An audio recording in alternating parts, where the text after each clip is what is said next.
Welcome back, everybody. Let's quickly give you a national snapshot now of the results that have come through so far. Counting, sitting at 18%. That's what's being completed at this point in time. And of the 18%, 46% of these votes have gone to the ANC. That translates to 1.4 million votes and 263 seats with 5 councils. The DA at this point have got 25.92% of the votes. That's 813,968 votes, 106 seats and 1 council. Other, that's just basically put into the bracket of other, 8.68% of the vote, 5 seats and 277,000 votes. So just remember that this is only 18% of it. We're still trying to look, however, at the voter turnout here in South Africa and how that's gone during these local government elections. Well, having a look at predictions from the CSIR, the CSIR are saying that the voter turnout is around about 48%. The previous elections that we had for the local government election was about 57%. So a dramatic drop. Let's walk over to the main table because I know that Sakina being joined now by Professor Collette Schulz, who is going to break all of this down for us, including the whole voter turnout issue. Indeed. Professor Collette Schulz-Herzenberg, thanks so much for joining us here this morning. So, a lot has been made about the voter turnout in this particular election, in the lead up to the election, and of course now that the election is done, we're still talking about it because it was expected to be low, but did we expect it to go quite as low as it went? Sakina, I think it's been a bit of a shock to everybody. We did expect a drop in turnout. We know that local elections always invite lower turnout than national races. But we're looking at about a 10% drop of just registered voters. And this is actually astounding. For those of us who play with predictions and look at numbers, I think we were expecting to see perhaps a 5% drop. But there was also some anticipation that this was going to be a tightly fought contest and that people generally come to the polls when they perceive that they can make a difference in tight races. The gaps are small, the margins are small. If we turn out, we can make a difference. And this has not transpired. And I think what we need to begin to do is reflect quite deeply as a participatory democracy as to why this is happening. I mean, at the end of the day, we're sitting with a situation when less than half of our registered voters have turned out. Now, if we just stop a moment and we look at turnout as a measure of the voting age population, which we've in South Africa only begun to grapple with actually in the last couple of elections, but in fact this is a standard measure of turnout globally, and what it basically means is that we have to look at the gap between eligible and registered voters. We know it's widened to over 12 million. And so a very rough estimate this morning suggests to me that we're looking at about between 30 and 40% of our eligible voting age population having come to the polls. So what does this mean for democracy? Well, this is a hollow mandate that we're actually handing over to all of our municipal governments. It really kills multipartyism.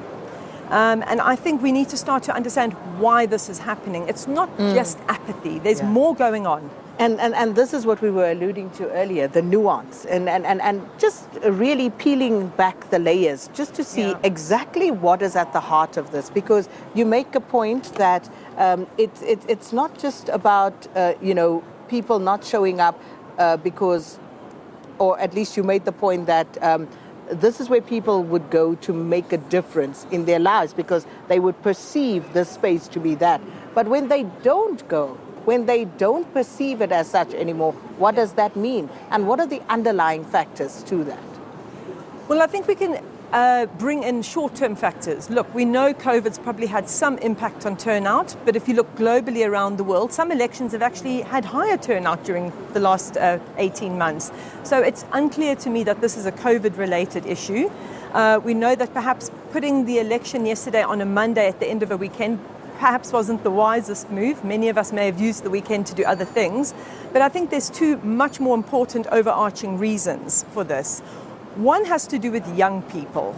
And this is not apportioning blame in any way.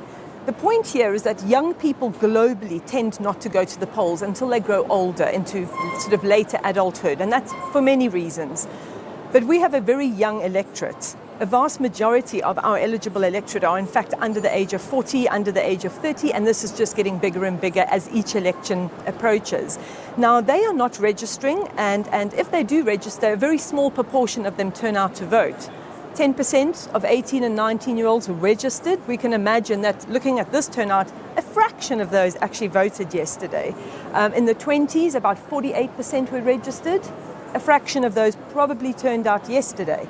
So what this does is, over time, these people learn the habit of not voting as they get older and move into the electorate over time.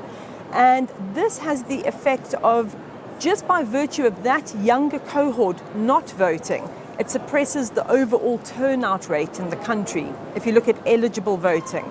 And we looked at this very closely in the 2019 election, and we actually found that after the age of 40, the turnout rate across age groups was pretty static over time. 70, 80, 90% were turning out. But those younger cohorts weren't. And this had a massive effect on the eventual aggregate turnout rate. So we can talk about why young people are not coming to the polls. Why? Because what is it about establishment politics that doesn't resonate with young people? Because clearly it's not resonating. Yes. Well, this connects to the second reason, actually, why people are not voting. But young people are wired quite differently about conventional politics. I think they regard political parties as slightly archaic, certainly in South Africa. There are a number of issues that resonate with young people right now that are important to them, central to them: education, jobs, employment. Yeah. And to date, I'm struggling to find political parties that are really recognizing this massively valuable numerical constituency and actually speaking to them directly. I think the ANC sort of twigged in this election and tried to reach out with a sort of a youth call. You know, we're putting in young people as candidates. We are speaking to your issues, but it's just not enough. There's a jaundiced view of political parties generally, and this has really taken hold amongst young people. I think our parties are historically behind this generation. They're just not speaking to the issues, they're just not voicing the concerns. These are technologically savvy young people with huge expectations, and I think they feel very unrecognized by conventional political parties. So there's just no motivation to vote. There's just no mobilization to vote. But having said that, if you look at the sort of second group of reasons, this has to do with sort of a general set of discontentment and disillusionment. And I don't want us to think about this as apathy. Apathy is something that you exercise when you're disinterested in politics. I'm yet to find South Africans who don't care about service delivery, their basic infrastructure and their quality of life. This is not the case. People do care, but they've become enormously disillusioned with, again, political parties, political actors. And what I'm finding over and over in the data, as this has swelled over time and become a sort of a set, ingrained problem, so it's beginning to affect the way people regard democracy and our electoral processes. Those representative processes that we use periodically to vote people in and vote them out, it's all being disregarded as irrelevant. So people are basically making connections between politicians, political actors, parties that have very low trust levels, and this is permeating up into sort of institutional perspectives. You know, well, if they don't work for me, what difference will it make if I vote? And this is the worry. I think many of us have been sort of putting our hand up, warning about the fact that we have an erosion of democracy at work, not just parties. Yeah, very interesting. It's so disappointing. Sorry, Sakina, but it just is disappointing. And I think that's a sense that I've been feeling just listening to a lot of the voters today, looking at the results, looking at the parties, and it's immense disappointment from those that should have gone out and voted but don't, because they look at the ballot paper and say, none of these parties speak to me.